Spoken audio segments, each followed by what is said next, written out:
Well, again, welcome to another edition of CropLife Retail Week. I'm Eric Sfiligoj, editor of CropLife and CropLife Iron magazines, here today with a special guest, Daren Coppock from the Agricultural Retailers Association. Daren, welcome back to the program. Eric, I really appreciate the invitation. Thanks for having me on.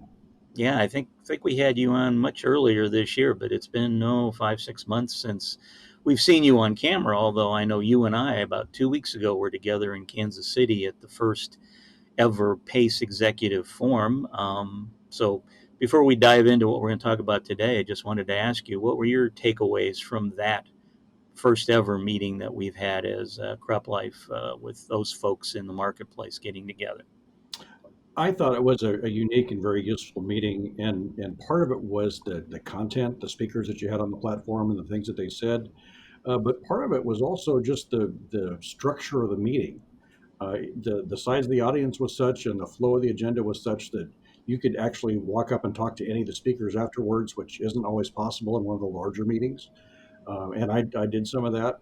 I think probably the biggest content takeaway was around what's coming down the road in sustainability, traceability, food safety kind of reporting, and that the produce traceability index that's being rolled out in produce crops sounds like that might be just a tomato and lettuce and grape and berry kind of an issue.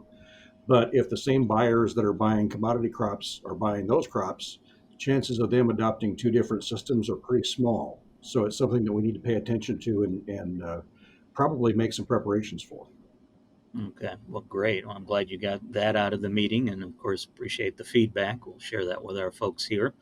But yeah, that was our meeting. Now, of course, ARA has one of their own coming up here at the end of November. So, if you could fill us in on what's going to be going on at this year's annual ARA meeting coming up in San Diego. Happy to do so. This is our 30th anniversary since our founding. We were created by the merger of two legacy associations back in 1992. And so this is the 30th anniversary of that merger, and we've got a great place to have the meeting in San Diego. The Manchester Hyatt is right on the waterfront.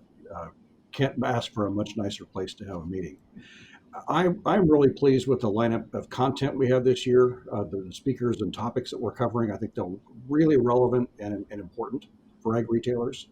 And people come to our meeting for the information that's offered, but they also come for networking. And there are all kinds of opportunities to do that, whether it's our golf tournament at Torrey Pines, which unfortunately is sold out, but there's still room on the waiting list, or several receptions, a trade show that's got over 80 exhibitors in it, and a great opportunity to meet with them. A new innovation in the trade show this year called Expo Live.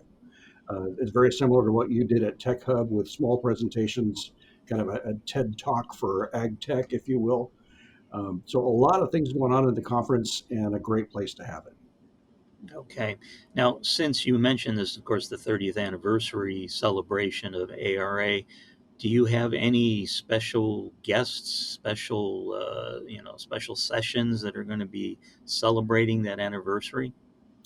There's nothing specifically set aside only for the anniversary. There will be some things where that's woven throughout the event. Uh, but we had so much interest and such a strong content lineup that we really wouldn't have had room for a special event in the schedule had we tried to plan one. So it'll be more of a passive celebration than the 25th was, but still an important milestone for the organization. Okay. All right. Now, I do remember, maybe it was the 25th, maybe it was just before that, that ARA was held in San Diego at one point in the not too distant past. And one of the I remember one of the tours was sort of post show, or maybe it was the last night of the show. The USS Midway aircraft carrier is there Mhm. in San Diego, and I think you're scheduling tours just after the meeting this year there again, correct? We actually have a really special deal put together for the tour of the Midway this year. And you're right, the Aircraft Carrier Museum is literally right around the corner from the hotel. So it's an easy walk or a short ride. We are arranging optional tours. Those can be arranged for on the registration website. There'll be docent-led tours of the ship itself. But the very last speaker on Thursday morning in our general session is a naval aviator who actually flew bomber missions off the deck of the Midway in Vietnam. Uh, and he went on to become a Naval Blue Angel after that. So he's a darn good pilot, Mm. speaker, author. Uh, that's going to be a real special treat and a chance to walk on the deck with someone who actually lived there while it was in wartime. This is going to be a fun thing, and I'm looking forward to it.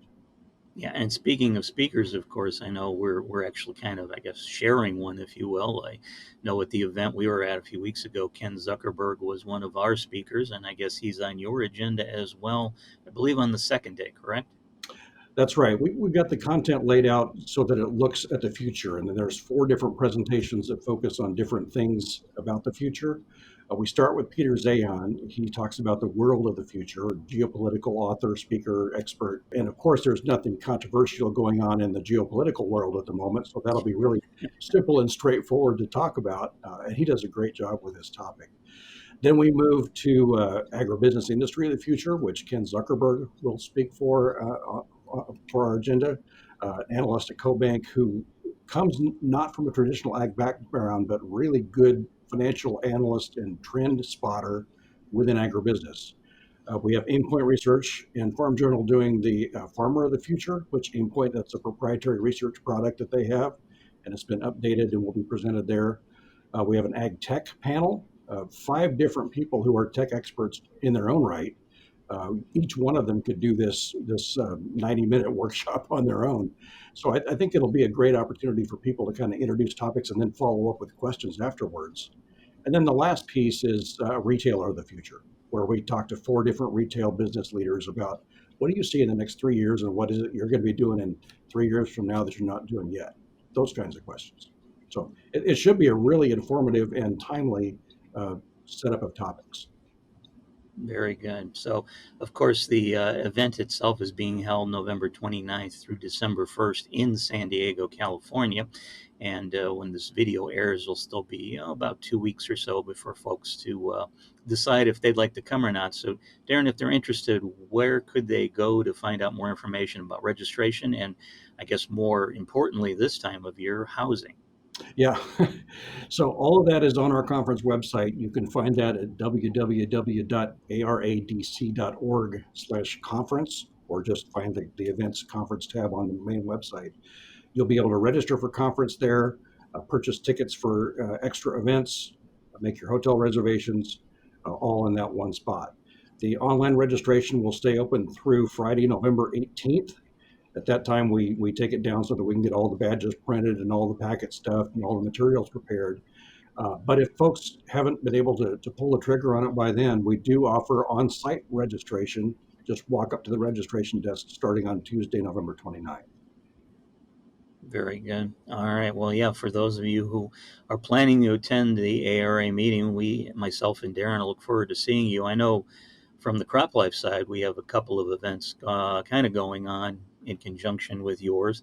For the past, I guess, 7 or 8 years now, we've held a roundtable with various ag retailers that attend the ARA meeting, and we're planning to do so again this year on Tuesday, the 29th. So we've got folks attending that. And one of the other privileges I have, of course, is CropLife Magazine's sister publication, CropLife Iron.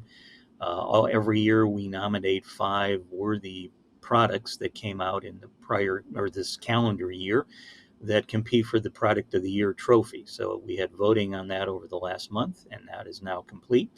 And I'm happy to report that we have a winner, and the winner's trophy will be presented to one of the companies that's going to be on the exhibit floor at the ARA show. So, for folks interested in finding out more about that winner and their product that won, just watch for the video in early December, this video, and we'll have the snippet from the trophy handoff at the ARA show. Great. All right. Well, Daren, we've come to the end of the video, so it is time to play the game. Time for fun with numbers. All right, my friend. See, I know the last time you were on, you aced this, so we'll see. We'll see if you can maintain that 100% or 1,000% batting average, if you will. So, your number is 28%. Okay. So, This will be a number from the ag news of the last week or so. So, does 28% represent A, the percentage decrease in ag exports to China in 2022? Is it B, the percentage of large U.S. farmers that have poor or no internet service? Is it C, the percentage increase in projected corn acreage for 2023? Or is it D, the percentage weight decrease of my luggage after I hand out the Product of the Year trophy to the winner at ARA? Can I pick multiple answers? Well, I'll tell you this: the Product of the Year, we have two trophies: Product of the Year and Showstopper. Product of the Year trophy only weighs a little less than a pound. It's the Showstopper is the one that breaks my back. That one weighs closer to 5 pounds. Well, So, it is. but that D is my throwaway. Of course, it's you picking between A, B, and Sure. C. Well, it is CropLife iron. So if it wasn't heavy, then it wouldn't be iron, right? It, that's the point. Yeah. So, and again, I think it has a pseudo marble base on that one as well, which you can imagine. I've handed it off to people at the Maggie show every year, and on occasion, if they're not ready for the weight, you see them hunch a little bit. But the Product of the Year trophy is nice and light. That one probably only weighs about 8 ounces, so it's not so bad. Well, I'm going to go with B, the number of large farmers who have poor or no internet access. My friend Daren, you are batting 1,000. Nice job. That is indeed correct. Yes, we had some information from our friends at Purdue University that did a survey of large U.S. growers, and I was actually very surprised to find out that 16% of the farmers they surveyed said they had poor internet service, and 12% said they had no service whatsoever. So, again, almost a third of the large U.S. growers can't reliably count on internet service to run their operations. In this day and age, 2022, I'm kind of surprised the number is that high. But the survey authors did point out that the infrastructure bill that the Biden administration initially pushed through has $65 billion in it to help improve rural internet service. So I guess fingers crossed. Hopefully this poor and no internet thing for large U.S. growers will become more a thing of the past as we move forward into 2023 and beyond. It sure underscores the importance of the work we and others do here in Washington to try to provide rural broadband. It's a drum we've been banging on for a long time. Yeah. Like I said, I mean, it's amazing we're still having this conversation in this day and age when I get press releases all the time about autonomous vehicles and GPS improvements and sensor technology coming along, and there's still farmers out there that apparently can't rely on the internet. Just seems weird. But all right. Well, Daren, I appreciate you joining us. Thank you very much. And for all of you out there, plan to be at ARA. Like I say, look Daren and myself up. We'll be roaming the halls of the Manchester Grand Hyatt in San Diego. And for everyone else, hope you enjoyed this video. Look forward to seeing you real soon. Thank you. If you have questions or comments about today's episode of Retail Week, contact us by email or Twitter, or type your message in the comments section below. Your feedback is important to us. We will try our best to address your thoughts in next week's episode, and be sure to subscribe to our YouTube channel.